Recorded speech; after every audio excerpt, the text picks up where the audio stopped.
அன்பு குழந்தைகளே, இன்று நாம் திருவள்ளுவர் தாத்தா சொன்ன ஒரு அழகான குறளை பற்றி பார்க்க போகிறோம். ஓர் அடர்ந்த காட்டில் ராதா என்றொரு குட்டி பறவை வாழ்ந்து வந்தது.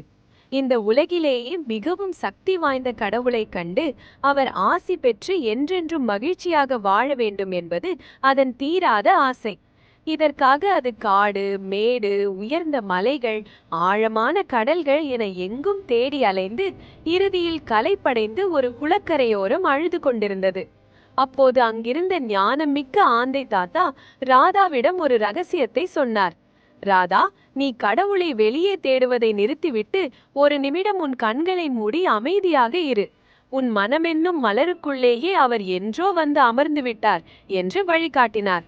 அந்த வார்த்தைகளை கேட்ட ராதா கண்களை மூடி மெதுவாக தன் மூச்சை கவனித்த போது அதன் உள்ளத்தில் இருந்த பயமும் கவலையும் மறைந்து ஒரு மெல்லிய பூ மலர்வதை போன்ற பேரமைதி உண்டானது.